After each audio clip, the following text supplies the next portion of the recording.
Today we're test driving the all-new Ford Bronco Sport, and we're going to do a fuel economy test to see how well it performs. Before we start this video, we wanted to mention that we have fuel economy reviews on similar vehicles, such as the Jeep Wrangler and the Honda Passport.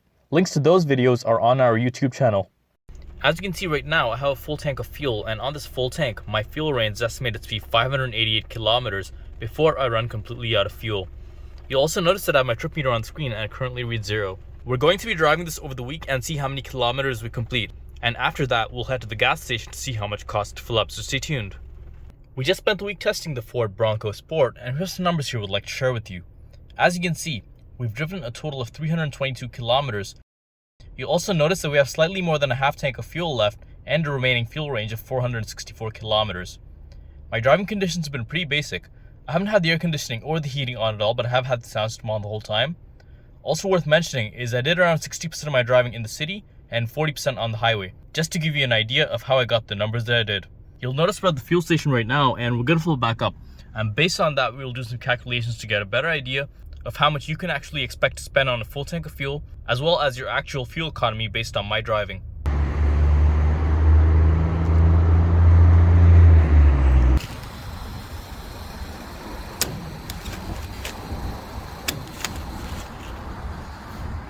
As you can see, we spent $41.94 to fill up 27.4 liters of fuel at a fuel cost of $1.529 per liter.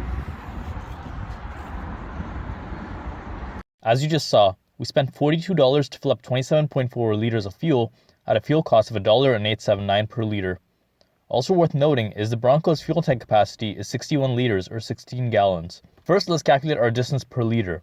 And we'll do that by taking our distance driven and dividing it by the number of liters that we filled up.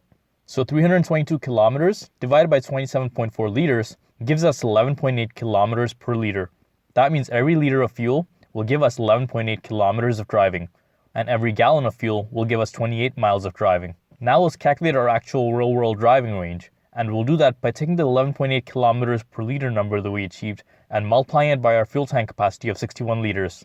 So 11.8 kilometers per liter multiplied by 61 liters gives us 720 kilometers or 447 miles. That means on a full tank of fuel, based on my driving, you can expect 720 kilometers or 447 miles of driving. Now let's calculate our cost per kilometer, and we'll do that by taking the total cost of our fill up and dividing it by the distance we drove. So $42 divided by 322 kilometers gives us 0.13 per kilometer. That means every kilometer costs us 13 cents Canadian.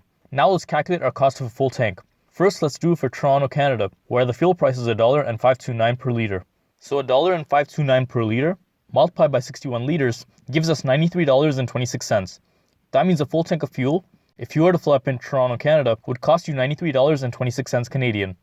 Now let's cross the border into Detroit, USA, where the fuel price is $3 per gallon. So $3 per gallon multiplied by 16 gallons gives us $48 US. That means a full tank of fuel, if you were to fill up in Detroit, USA, would cost you $48 US.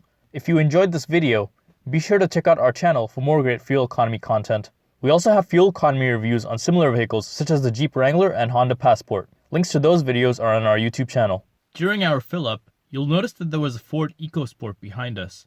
The Ecosport is a subcompact SUV that is Ford's smallest SUV. We asked the owner if we can see what fuel economy they achieve on average, and saw that they achieved 10.4 liters per 100 kilometers.